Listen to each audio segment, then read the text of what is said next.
Okay, well, there is so much that I have to tell you about how we got to this very point in Marion Square. But we are, in fact, in Dublin, where about 2 million Irish people live of the 6.5 million people that live here on the island. This is the New York, this is the San Francisco of Ireland. And we're going to do a little walking tour around the city, this one with a little gay influence. And, you know, Ireland has given the world so many authors and musicians and poets and all of that. None more famous than the guy behind me. If you look right here, this is a statue of our good friend Oscar Wilde. Oscar Wilde was born right across the street from here. Now, one of the things I love is that they nicknamed the statues. He's the fag on the crag, but we say it with love. It's not meant in derogatory in any way, shape, or form. And one of the things the Irish people like to do is, as you're driving around Dublin or any of their towns, they like to remind you of their art and of their literature. So we're going to go and take a look, just in this park alone, at some of the things, some of the people and some of the things that came here from Dublin. I myself just love that there is this monument. Could you imagine the right wing if we built like a Harvey Milk monument in Washington, D.C.? They'd lose their minds. But here we have Oscar Wilde, and his pants are, I believe his jacket's jade, and these are all very colorful stones. And his gaze, if you look at him, he's looking right across the street to where he was born. Here's the remarkable thing about Oscar Wilde when you think about it. This is a guy who actually went to jail, basically for being gay. And we think of that as archaic, except if you look around the world today, there are still laws in effect in places like Nigeria and so many other countries where I, or Oscar, would still go to jail today for being gay. Now, Oscar lived a long time ago. You would think that things had changed, especially all around the world, but they haven't in a lot of parts. You know, we live in this bubble sometimes, even here in Ireland, which is, you know, it's a Catholic country and yet they're very pro-gay here. And we live in this bubble where we forget that it wasn't too long ago that people like Oscar Wilde had to go to jail and literally pound rocks with a sledgehammer simply because he was gay. So as we look around the world today and we say, oh, it's changed so much, actually, from his time, it hasn't changed that much. Not really. Stronger, stronger together. Stronger, stronger together.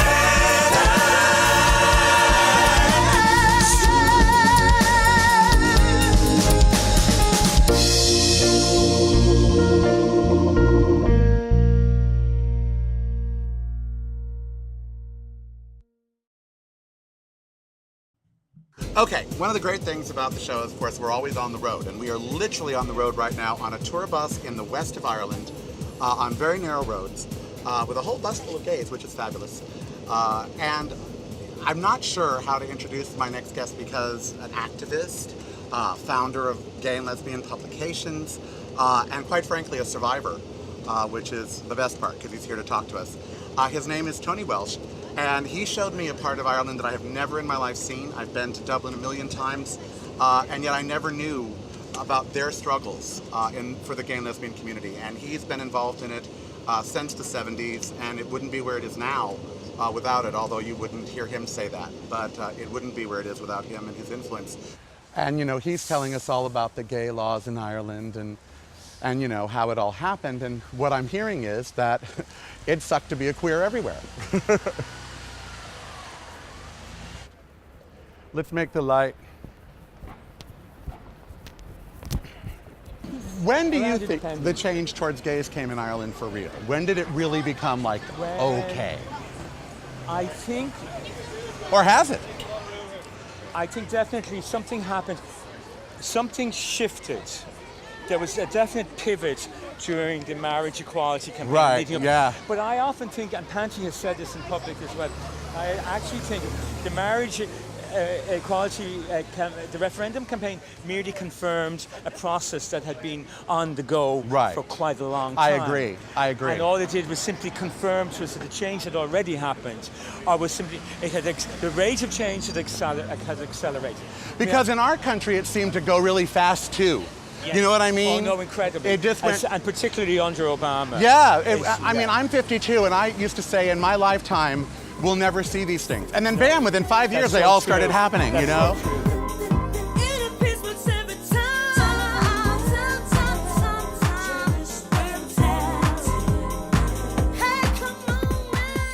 let me think, we're going to go on to Stephen Street Lower and talk about clubs, drugs, cruising, and priests dropping dead in saunas. This building is older than my entire city.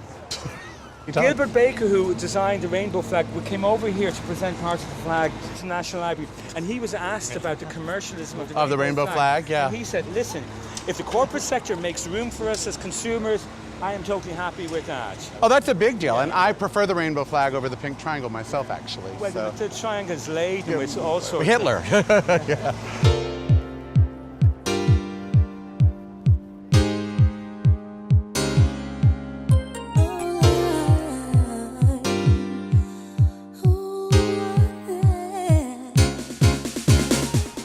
egregious forms of anti-gay and anti-trans behaviour in Are public are over.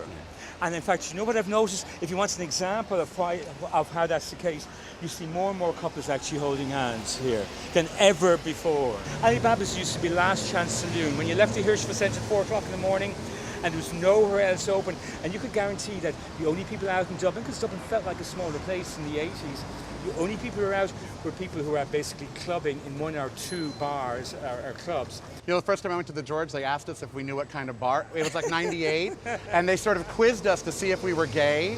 And my husband, by the time we got to the door, my husband said, if you ask him if he's gay, you are blind. And he was talking about me, of course. After decriminalisation, I think once the criminal law was changed, it sort of gave a license to Irish society, to mainstream Irish society, to actually engage with its lesbian and gay minorities. And it also made the corporate sector actually wake up. Because once you didn't have the taint of criminality, people went, oh, do you know what? Money. There's a whole new group of consumers waiting out there, you know, to be exploited. Now this is the Temple Bar area over there, right? Yeah, okay. In the meat. I know, I've eaten there at 4 a.m. many a time. It's horrible, but at 4 a.m. when you're drunk and you're... We're actually passing what used to be the headquarters of the Irish Women's Liberation Movement at one point, or the Irish Women's Centre. The sort of second incarnation of the Irish Women's Centre was established here in the 80s. A lot of the time when people actually talk about the evolution of lesbian gay identity politics, they rarely acknowledge the place that the Irish Women's Liberation Movement, which was established in 1971, they rarely acknowledge the place that the Irish Women's Liberation Movement made for lesbians and gay men. You gave us this walking tour of this incredible history that I don't think a lot of people are aware of. For instance, really the bloody fight that gays and lesbians had in Ireland. No, and actually you're absolutely right. And a lot of the more tawdry and shabby and depressing aspects of the LGBT civil rights struggle have only started to enter public consciousness really on the back of the marriage equality referendum and marriage equality campaign, where people and also I think successive Dublin Prides, which have become hugely popular and successful, have sort of begged people's curiosity in exploring a history that has remained hidden for too long. I mean, one of the main motivating factors for me in setting up the Irish Queer Archive, which is now Ireland's National Lesbian Gay Archive, it's in the National Library in Dublin since 2008. One of my the main motivating factors for setting up the archive was to actually reclaim a history that had remained invisible for so long, and more to the point, and shockingly, was in many cases was actively discouraged and diminished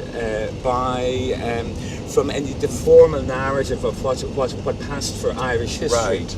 I mean, and part of the thing that you stressed was that up until very recently, in Ireland, gays and lesbians had no recourse. If you were told in a pub, get out, if you were told by a landlord, get out, if you were whatever, there was no recourse. There was no way that you could say, wait, you can't do this because it's illegal, because it wasn't illegal. Excuse me, absolutely. And the weird thing is, a little bit backstory to that, we brought in, decriminalisation happened in 1993.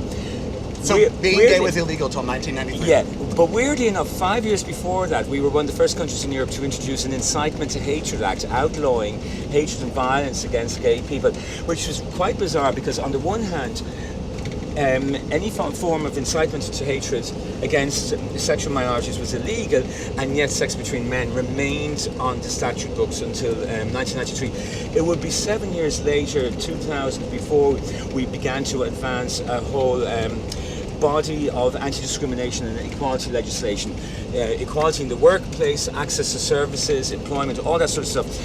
And some of the anti-discrimination legislation really began to accelerate. It really began to accelerate from 2000 onwards, and we have now, I have to say, we would consider ourselves, there are some gaps in the legislation, but we could consider ourselves up there with the sort of your classic Nordic, Scandinavian, North European body of Civil rights of protection.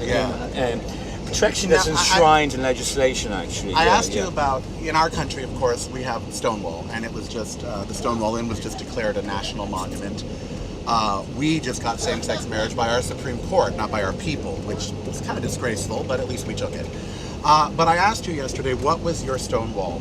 And you told me of this horrific case from 1982 of a friend of yours who was, in fact, brutally murdered.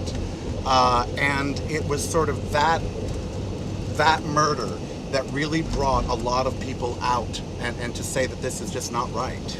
Well, actually, yeah, you're right. Declan Flynn's murder, as I said on the walking tour in Dublin, it wasn't unique. It was one of a series of particularly vile and brutal, what would now be considered anti-gay hate crimes in Dublin, Belfast, and Cork, all the major urban centres.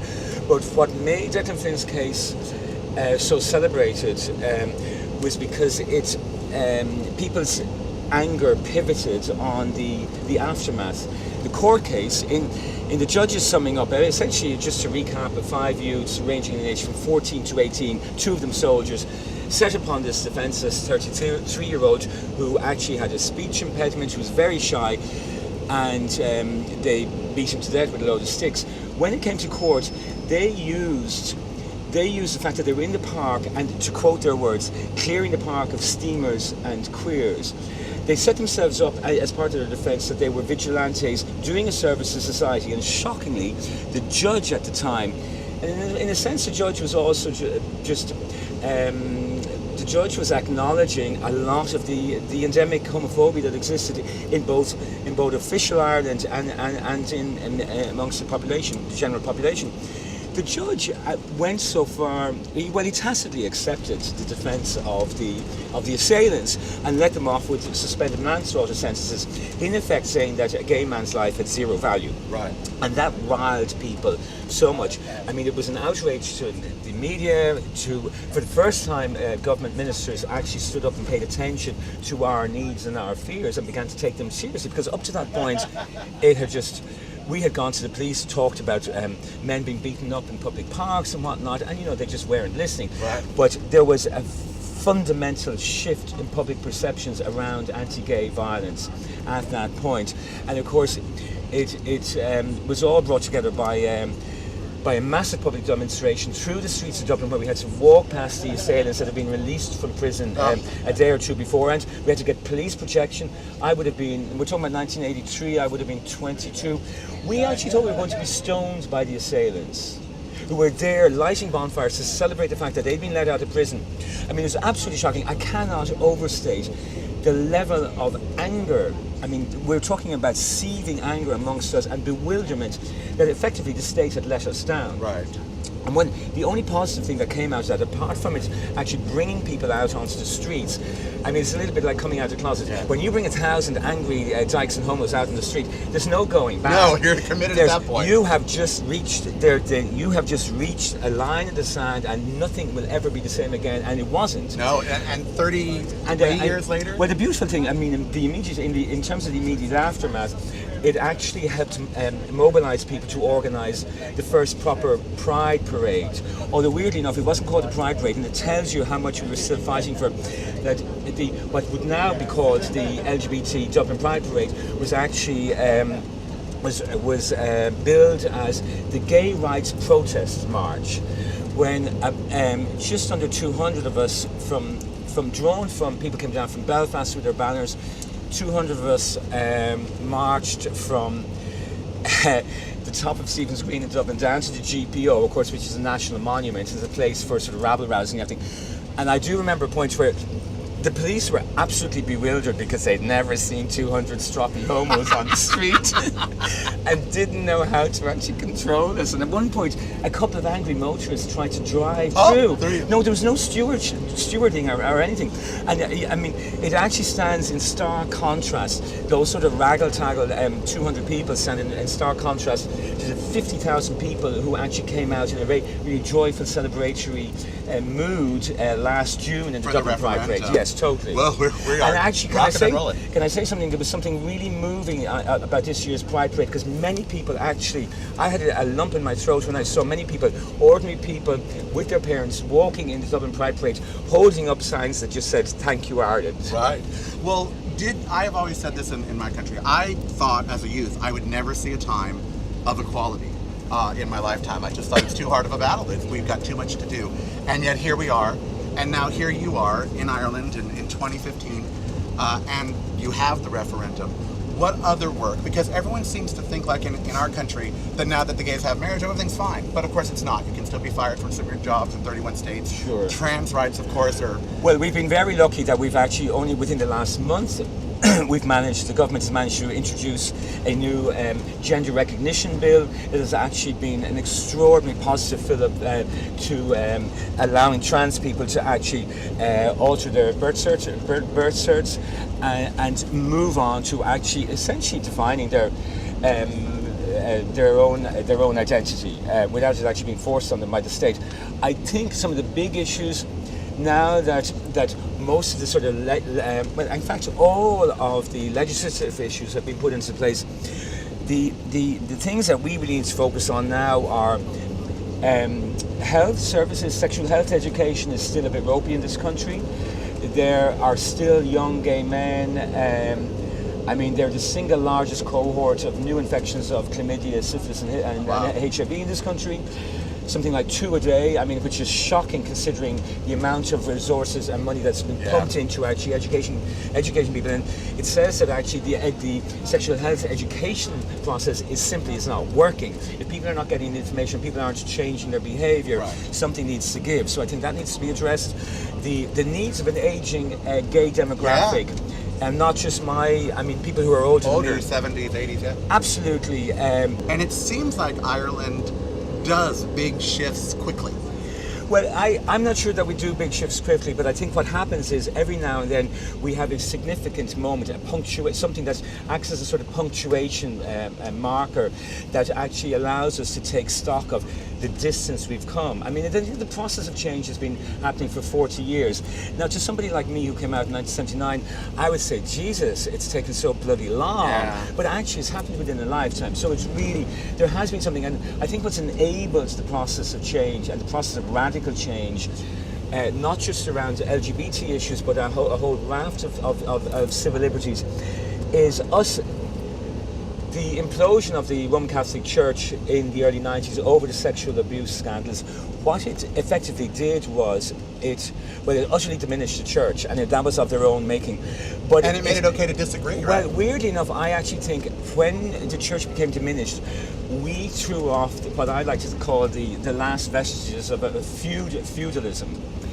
And we finally started to wake up to just being a modern, normally functioning European democracy, and realizing that really actually stopping to take stock of the framework of civil rights legislation and protections that are necessary to sort of just make society function. Now and by the way, on that too, I think you're asking about where do we go from here. It strikes me too that now that we've actually achieved so much, I think one of the other things that we are duty bound as a society in Ireland is to also put the hand out through things like our government's foreign affairs policy and everything, put the hand out to other countries who are struggling. Like Russia. Whether, and we can do that in practical ways in terms of making it easy for victims of anti-gay or anti-LGBT violence to actually come here, refugees from Syria or whatnot. I have a friend who's a German lawyer, and she specifically represents African lesbians who are fleeing persecution from in Syria, yeah. places like Sudan and other countries, and are trying to make a life here. And of course we are. It's odd because we're at a time in our media where there's so many countries saying no to refugees because there's the 4.1 million that are on the move because of America, Yeah. basically. And here you're saying that Ireland has a duty to outstretch its Oh, hand. we totally have a duty. I mean, it's the age-old thing. When you've actually climbed up the ladder and you've made a life for yourself, and you're home and dry, everything's hunky-dory, it's beholden on you to then remind yourself of the place that you came from, and that there are other people, more disadvantaged than you, and people who are struggling to make lives for themselves, and to actually, to nurture that sort of caring, quality, I think is absolutely important. And you do see it. I mean, I remember I was talking to one of our Dutch visitors here about how the Irish government in the 80s took umbrage at the fact that the Netherlands government, as part of their very proactive foreign affairs policy, gave out to the Irish government about the fact that it wasn't changing anti-gay laws quickly enough. And the Irish government turned around at the time and said, how dare you interfere with domestic government policy and everything? And the Dutch government said, well, actually, excuse me, we're both European neighbours, yada, yada, yada, yada. And not only that, this is a very distinctive part of our foreign affairs policy. We are duty-bound as a sort of tolerant, liberal, progressive society to ask these very difficult questions, and to sort of point the finger and go, you really need to shape up and do something about it. And I think Ireland is now in the position that the Netherlands was in 30 years ago to ask those same questions. Point and say, you guys Absolutely. need to catch up. Yes. Let me ask you, you've been an activist for a long time, since the early 70s. Do you Late feel... 70s. I'm not that old. Late 70s. Well, you're my age, right? I'm 52. How old are you? I only came out in 1979. Yeah, me too. Well, me too. The high point of disco, when it all went pear-shaped. Thank you. It was all... But then you turned into a punk. You were marching down the street with eyeliner and Doc Martens and just carrying on. Do you feel... I don't want to say the urgency, but I don't want to say do you feel your work is done. But do you feel you can relax a little, or do you think it's Yes. No. Totally. And I actually think there's something that's really important. I mean, I spent a lot of time working in the voluntary NGO sector of LGBT civil rights. And something that I discovered is that, but you could apply this to any sort of corporate or voluntary NGO structure. It is really important for you to know when your time is up and to pass on the baton. And the success of lots of civil rights movements and other sort of political engagements is predicated and dependent on people knowing when their time is over, knowing how to empower other people, and saying to them, almost like a tag team, saying, here, I'm going to give you this baton, and I want you to run as furious and as fast and as elegantly and as noisy as possible, but also, more importantly, know when it is also your turn to actually pass it on to someone else. So who are you going to pass it to? Oh, when I'm sort of like cultivating a few people. Rory, perhaps? Well, Rory's found his own voice. Panty, that's Panty that you're going to meet, that we're going to meet. Well, I've never had to cultivate Rory. Yeah, no, I bet not. Yeah. And you know, by the way, Karel Root Silver, the San Francisco supervisor, wrote to me, the letters in the archive. Karel Root Silver wrote to me just around the time that Dan what's his face, was going to be released from prison. He was actually thinking, with his Irish-American background, of actually coming to settle in Ireland. Dan White was going to come to settle in Ireland to get away from the whole fracas in San Francisco. And Karel Root Silver, of course, who taken over George Moscone's position on the Board of Supervisors, wrote to us saying, absolutely do not allow this guy to move to Ireland. Right. They were horrified, and they really wanted to punish him afterwards, right. Not unsurprisingly. But of course he hung himself or gassed himself or whatever in the interim, so like that didn't become an issue. But it is shocking how people actually can use lame-ass excuses to the Jenny Jones defense. He embarrassed me at work. To simply get out of, to sort of, well, first of all, to tacitly make a statement about lesbian and gay men's lives just simply having no value. It's really quite shocking. Thankfully, we're over those situations. Are you now optimistic about Ireland and its stance on civil rights? Oh, hugely. But I mean, we still have some work to do. I mean, we still have to sort of find a new accommodation of Northern Ireland unionists and loyalists, and figure out a way of actually getting rid of the border and unifying the country again, because that's still a poison that has seeped into the body politic. And sooner or later we actually have to find... I would like to think that in my lifetime the border will simply become superfluous. but there is not a normal functioning society in Northern Ireland. That needs to be addressed. The British government needs to take a much more proactive. Is it harder for involvement GLBTs in that. Northern Ireland? Absolutely, because society is so rigidly stratified, and it's actually really interesting that the very first noises around queer activism on the island of Ireland all originated in Belfast in 1971. Some of it inspired by the Gay Liberation Front in New York, which of course had a very strong sort of socialist, DOI socialist, as you well know, sort of ideology and perspective. But I actually think it's no surprise that the earliest rumblings of queer activism in Ireland began in Belfast precisely because they were so anti-Browby, because they were so repressed up there. They were living in a highly militarized society. It was a very macho society. And you could actually argue it still is a little bit. I mean, and it's also religion. Extremist religious. Well, like in our sort of country, it's religion that's causing our problems. And a very austere brand of religious ideology. Actually, Fanaticism. Yes, exactly. That's what I'm looking for. Pervades society there and informs sort of political outlook and everything. That really has to change. They were huge buoyed up by the result in the referendum result in Dublin. But I think there's a lot of work. So to that do referendum, there. just so we're clear, it does not apply to Northern Ireland. No, Northern Ireland is part of the United Right. Kingdom. You know, we actually have an international border. All right, great. I could talk. I've been talking to Tonie all weekend. I will talk to him more tomorrow when we meet back up in Dublin. He is someone that has impressed just the hell out of me. And if you're a real fan of my show, of radio or TV, you know that I never shut up. Even with a guest, I always talk over them, cut them off or whatever. I have been listening to this man for 2 days because everything he has to say is so bloody interesting. His life is so unique. I hope you write a book one day. I really do. It's in the oven. You're a charmer. You know I that, would know. I Karel? would love to read a book that you have written because you have such a vast wealth of experience. So Thank you very so much, much, Greg. darling. Thank you for everything. No, really. Thank you very much. You It's so a pleasure, much. pleasure. I am Karel. We're on the bus. Now we're going to go to the Cliffs of Moher, where I'll probably be blown off. But what the hell? It'll be on camera.